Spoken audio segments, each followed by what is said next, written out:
அன்பு நண்பர்களே, அனைவருக்கும் இனிய காலை வணக்கம். இன்று நாம் பார்க்க இருப்பது 270வது தேவாரம் பாடல்பட்ட சிவஸ்தலமான திருப்பருப்பதம் அல்லது ஸ்ரீசைலம் என்ற ஊரில் அமைந்திருக்கும் சிவாலயத்தை பற்றித்தான். இன்று முதல் 5 நாட்களுக்கு நாம் வடநாட்டில் அமைந்திருக்கும் சிவஸ்தலங்களை தான் நாம் பார்க்க இருக்கின்றோம். அவற்றில் முதலாவதான ஸ்தலம் தான் ஸ்ரீசைலம் ஸ்தலமாகும். இங்கிருக்கும் இறைவனின் பெயர் மல்லிகார்ஜுனர், ஸ்ரீசைலநாதர் என்றும் அழைக்கப்படுகின்றார். இறைவியின் பெயர் பிரமராம்பிகை. ஆந்திர மாநிலம் கர்னூல் மாவட்டத்தில் நந்தியாலுக்கு அருகில் இருக்கின்றது இந்த ஸ்தலம். திருப்பதியிலிருந்து 500 கிலோமீட்டர் தொலைவில் இருக்கின்றது. சென்னையிலிருந்து ஸ்ரீசைலத்துக்கு பேருந்து வசதிகள் இருக்கின்றன.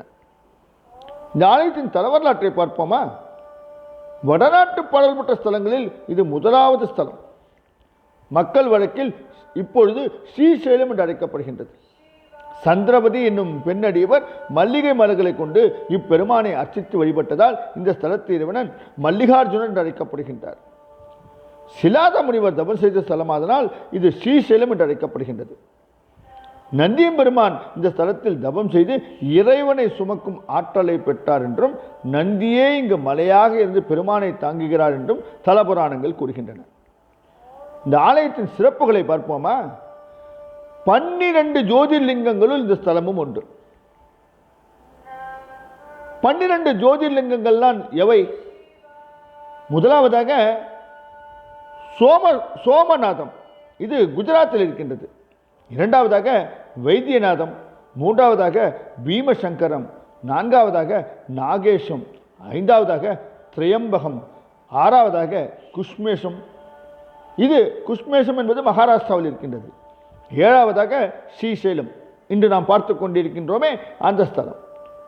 எட்டாவதாக ஓங்காரம், 9வதாக மத்திய பிரதேசத்தில் இருக்கும் உஜ்ஜயினி, 10வதாக விஸ்வேஷம், அதாவது வாரணாசி என்று அழைக்கின்றோமே அது, 11வதாக கேதாரம், இது உத்தரப்பிரதேசத்தில் இருக்கின்றது. கடைசியாக ராமேஸ்வரம், தமிழ்நாட்டில் அமைந்திருக்கும் ராமேஸ்வரம். சக்தி பீடத்தில் இந்த ஸ்தலம் பிரமராம்பாள் பீடமாக போற்றப்படுகின்றது.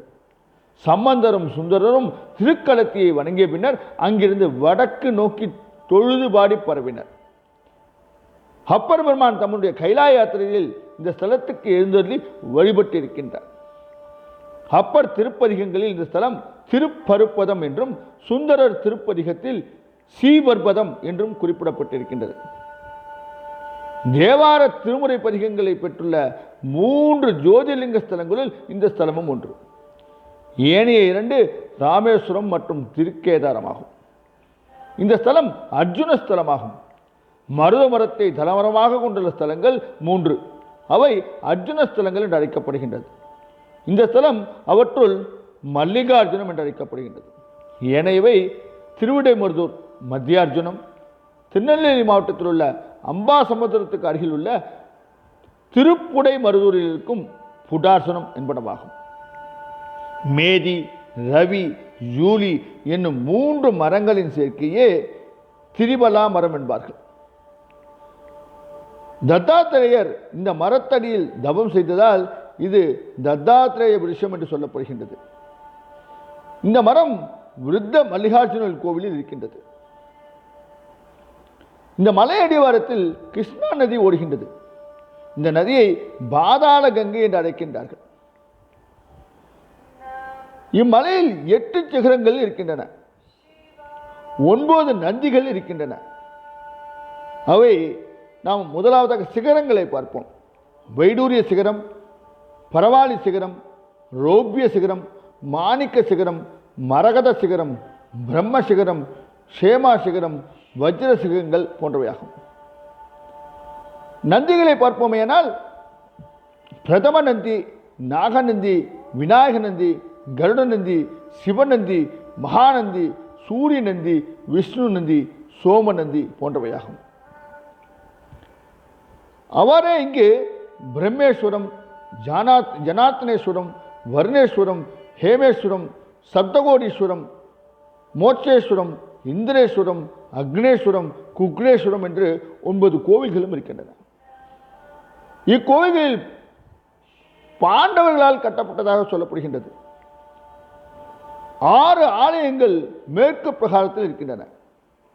இங்கு சகஸ்ரலிங்கேஸ்வர் கோவில், அன்னபூர்ணி கோயில், பஞ்சத்தீஸ்வரர் கோவில் போன்றவை பளிங்கு கல்லாலாக அமைக்கப்பட்டிருக்கின்றது. ஜோதிலிங்க தலமான இந்த ஸ்தலத்தில் சிவராத்திரி வழிபாடு மிகவும் சிறப்பாக கொண்டாடப்படுகின்றது. இங்குள்ள கல்வெட்டுகளில் அன்னதானத்திற்கு கட்டளைகள் அமைத்தது, கோவில் திருப்பணிகள் செய்தது, திருக்குளம் வெட்டியது, கோவில் பணியாளர்களுக்கு வீடுகள் கட்டி கொடுத்தது போன்ற பல செய்திகள் தெரியப்படுத்தப்பட்டிருக்கிறது. ஆகையால் நண்பர்களே, வடநாட்டில் இருக்கும் இந்த ஸ்தலத்திற்கு உங்களால் போக முடியுமா, இந்த பிராப்தம் இருக்குமா என்று எனக்கு தெரியவில்லை. ஆனால் என்னுடைய எண்ணமும் அங்கு சென்று பகவானை தரிசிக்க வேண்டும் என்பது. ஆகையால் நீங்களும் அதை தரிசித்து சிவகடாட்சம் பெற எல்லாம் வல்ல இறைவனை வேண்டி விடைபெறும் உங்கள் அன்பு நண்பன் ராஸ்ரீதர்.